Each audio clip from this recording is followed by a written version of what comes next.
ये आकाशवाणी रायपुर है। छत्तीसगढ़ी समाचार बुलेटिन के संग मीनल तिवारी के जय जोहार। अब सुनो आज के प्रमुख समाचार। छत्तीसगढ़ माध्यमिक शिक्षा मंडल आज 10वीं और 12वीं बोर्ड परीक्षा के नतीजा करे है जारी। दोनों परीक्षा में नोनी मन मारिन बाजी।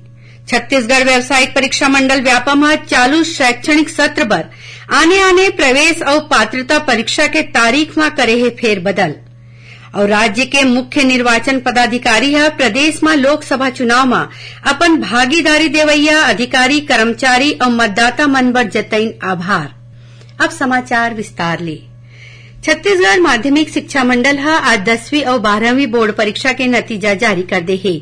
10वीं के परीक्षा में करीबन 76% विद्यार्थी पास हुए हैं। उन्हें 12वीं के परीक्षा में करीबन 81% विद्यार्थी सफल हुए हैं। छत्तीसगढ़ माध्यमिक शिक्षा मंडल के अध्यक्ष रेणु जी पिल्ले और सचिव पुष्पा साहू परीक्षा परिणाम जारी करीन। उमन बताइन कि 10वीं परीक्षा में पास हुए नोनी मन के प्रतिशत 79% ले ज्यादा है और बाबू मन के प्रतिशत करीबन 71 हावय। ऐसने 12वीं के परीक्षा में 84% नोनी और 77% बालक पास हुए हैं। ऐसो घलो ये दोनों परीक्षा में नोनी मन बाजी मारिन है। 10वीं के प्रावीण्य सूची में जसपुर के स्वामी आत्मानंद शासकीय उत्कृष्ट अंग्रेजी माध्यम स्कूल के छात्रा सिमरन सबा 99.5% अंक ला के अव्वल स्थान में जगह बनाए हैं। उन्हें गरियाबंद जिला के कोपरा के सरस्वती शिशु मंदिर के छात्रा होनिसा 98.83% नंबर ला के दूसरे स्थान और जसपुर के ही स्वामी आत्मानंद अंग्रेजी माध्यम स्कूल के छात्र श्रेयांश कुमार यादव 98.33% अंक ला के तीसरे स्थान में जगह बनाए हैं। 10वीं के टॉप 10 सूची में 59 विद्यार्थी मन जगह बनाई। दूसर कोती 12वीं के प्रावीण्य सूची में सरायपाली के महाका अग्रवाल 97.4% अंक के संग अव्वल आए हैं।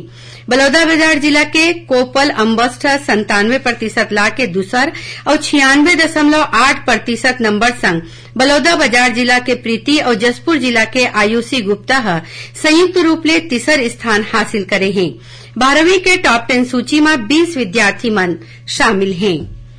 परीक्षा परिणाम जारी होए के बाद पत्रकार मन ले गोट बात करत माध्यमिक शिक्षा मंडल के अध्यक्ष रेणु जी पिल्ले बताइन कि 10वीं के मुख्य परीक्षा में 3,40,000 ले ज्यादा परीक्षार्थी शामिल हुए रही। 12वीं के मुख्य परीक्षा में 2,58,000 ले ज्यादा विद्यार्थी शामिल हुए।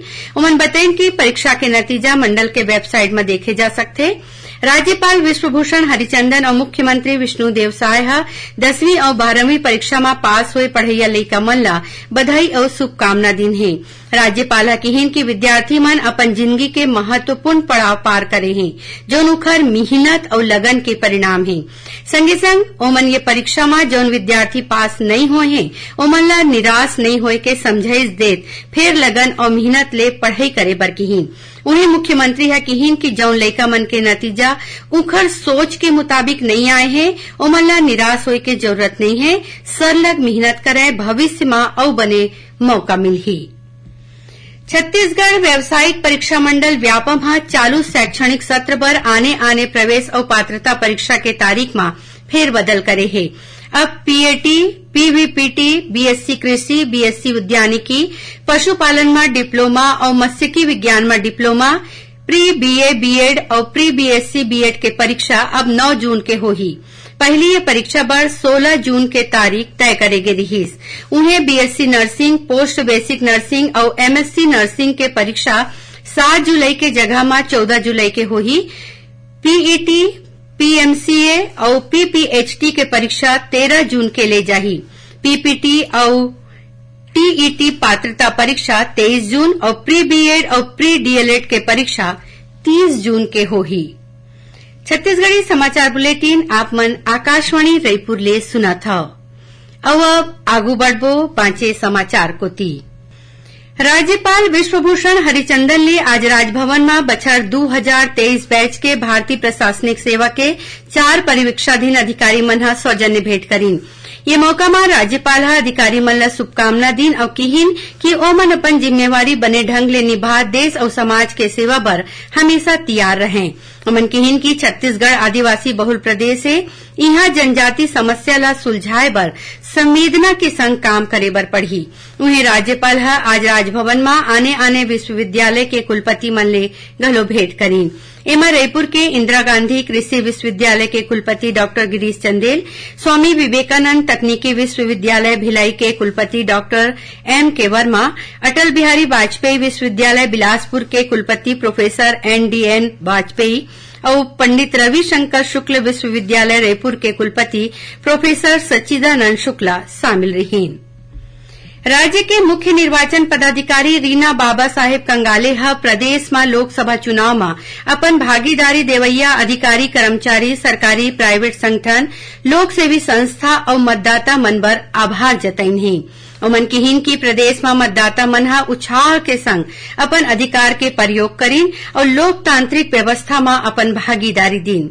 श्रीमती कंगाले ह केंद्रीय सुरक्षा बल और राज्य पुलिस बल पर अपन आभार जतात किहिन कि ओमन स्वतंत्र निष्पक्ष चुनाव कराए में महत्ता की भूमिका निभाइन है। ओमन प्रिंट, इलेक्ट्रॉनिक और सोशल मीडिया के पत्रकार मन पर आभार जताइन कि ओमन चुनाव के बेरा ओखर ले जुड़े जरूरी दिशा निर्देश और मतदाता मन ला वोट डारे बर प्रेरित करीन। खबर के मुताबिक प्रदेश में ए बखत के लोकसभा चुनाव के मतदान प्रतिशत में 1.31% के बढ़वार हुई है। लोकसभा चुनाव के 3 चरण मतदान होए में प्रदेश के करीबन 73% मतदाता मन ह अपन अधिकार के प्रयोग करीन, जौन प्रदेश में अभी तक हुए लोकसभा चुनाव में मतदान के सबले ज्यादा प्रतिशत है। स्वास्थ्य मंत्री श्याम बिहारी जायसवाल ह प्रदेश के सबो अस्पताल मन में पर्याप्त मात्रा में दवाई राखे के निर्देश दीन है। अधिकारी मन के बैठका में किहिन की प्रदेश के जनता ला सस्ता और बने जेनेरिक दवाई मिल सके, एखर बर सबो जिला अस्पताल और सामुदायिक स्वास्थ्य केंद्र मन में प्रधानमंत्री जनऔषधि केंद्र खोले जाही।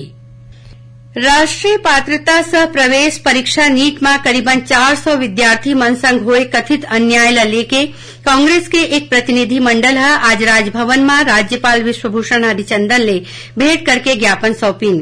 कांग्रेस के नेता मन ह मांग करीन कि प्रभावित लइका मन बर फेर ले परीक्षा ले जाए या ओ मन ला बोनस अंक दे जाए। ई मौका में प्रदेश कांग्रेस कमेटी के प्रभारी महामंत्री मलकीत सिंह गैंदू, शैलेश नितिन त्रिवेदी और वरिष्ठ प्रवक्ता विकास तिवारी मौजूद रहीन। प्रदेश के स्कूल मन में बने शिक्षा संग लइका मन ला पौष्टिक भोजन दे के शुरू करे गए योजना न्योता भोजन ला अवैया शिक्षा सत्र ले और ज्यादा प्रभावी बनाए जाही। एमा सबो जिला शिक्षा अधिकारी मन ला वार्षिक कैलेंडर बनाए के निर्देश दे गए हे, जेकर ले सबो स्कूल मन में लइका मन ला महीना में कम से कम 2 घाव न्योता भोजन के फायदा मिल सकी। गर्मी में रेल यात्री मन के सुविधा ला ध्यान में राखत रेलवे ह अहमदाबाद पुरी पालधी के बीच एक अतिरिक्त फेरा बर समर स्पेशल ट्रेन के सुविधा दे है। ये ट्रेन काली 10 मई के अहमदाबाद ले पुरी पालधी बर रवाना होही। उन्हें 12 मई के ये पुरी पालधी ले अहमदाबाद बर चलही। एमा कुल 22 कोच हवय। राजनांदगांव जिला में डोंगर गांव ले लगे संबलपुर गांव तीर आज 2 ठन फटफटी के बीच हुए भिड़ंत में फटफटी चलैया दोनों मनखे के मौकच में मौत हो गए। उन्हें 2 जन नोनी घायल हो गए हैं, जौन मन ला प्राथमिक उपचार के बाद राजनांदगांव मेडिकल कॉलेज में इलाज बर भेजे गए हैं। आखिर में प्रमुख समाचार एक घाव फेर। छत्तीसगढ़ माध्यमिक शिक्षा मंडल आज 10वीं और 12वीं बोर्ड परीक्षा के नतीजा करे है जारी। दोनों परीक्षा में नोनी मन हा मारिनबाजी। छत्तीसगढ़ व्यावसायिक परीक्षा मंडल व्यापम हा चालू शैक्षणिक सत्र पर आने प्रवेश और पात्रता परीक्षा के तारीख में करे है फेरबदल। और राज्य के मुख्य निर्वाचन पदाधिकारी है प्रदेश में लोकसभा चुनाव में अपन भागीदारी देवैया अधिकारी कर्मचारी और मतदाता मन बर जतईन आभार। एकरे संग छत्तीसगढ़ी समाचार बुलेटिन यहीं सिरावत है। जय जुहार।